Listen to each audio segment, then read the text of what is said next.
ધન્યવાદ।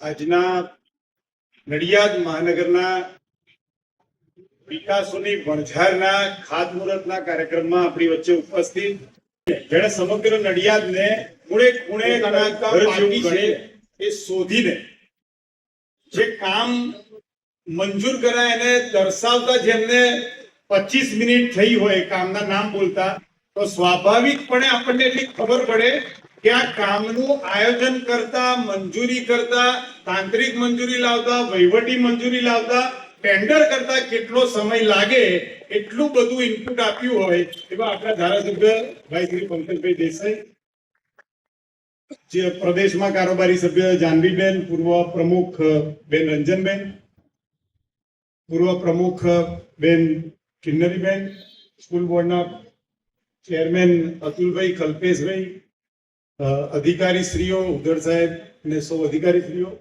અને શહેર અધ્યક્ષ વિરાગભાઈ, મહામંત્રી શ્રીઓ અને જેણે મહાનગરપાલિકા કોર્પોરેશન બન્યું એમાં જે લોકોની ટર્મ ચાલુ હતી અને પંકજભાઈ એ લોકોને બોલાવીને એવું કહ્યું કે નડિયાદના હિતમાં મારે નગરને મહાનગર બનાવવું છે, તો તમારી જે ટર્મ છે એનું 1.5 વર્ષ કેન્સલ થશે અને તમે સામાન્ય બની જશો।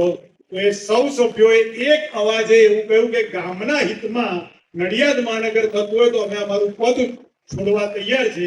એવા સૌ નગરપાલિકાના સભ્યો, વિસ્તારના વડીલો અને આ વિસ્તારના સૌ નાગરિકો, સૌ પહેલા એવું હતું કે ખાલી પીજ રોડનું ખાતમુહૂર્ત છે, એટલે પીજ રોડ એકલાનું ખાતમુહૂર્ત હતું એટલે એની જાહેરાત થઈ। એટલે ગઈકાલ બપોરથી અત્યાર સુધી વોટ્સએપ પર જુદા જુદા વિસ્તારમાંથી મેસેજો આવવા માંડ્યા, પંકજભાઈ પર અને મારા પર અને બંને લોકો પર પણ આવ્યા છે કે અમારા વિસ્તારનો આ રસ્તાનું ખાતમુહૂર્ત બાકી છે। જ્યારે એમણે વાંચ્યું ને ત્યારે જેટલા વોટ્સએપ મેસેજ આવ્યા છે એ બધાને આપમેળે જવાબ મળી ગયો કે આખા નડિયાદનું બધું જ કામ આમાં આવરી ગયા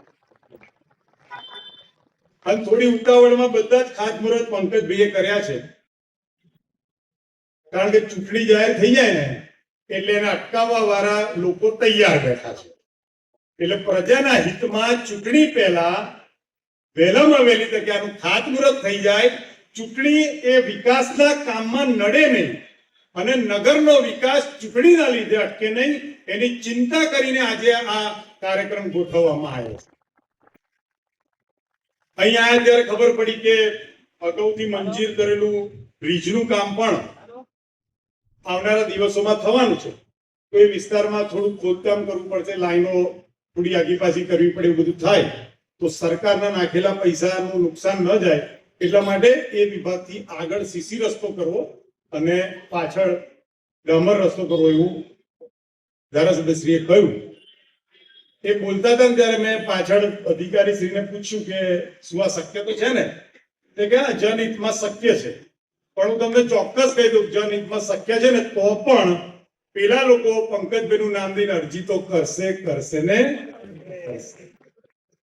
માટે આ લોકોને ઓળખવાનો સમય આવે છે। ત્યારે બે પ્રકારના સમય આવે છે કે કરેલા કામોનો અભિવાદન કરવાનો સમય છે અને સારું કામ કરવા માટે જે લોકો નડે છે ને એને જવાબ આપવાનો પણ હવે સમય આવ્યો છે।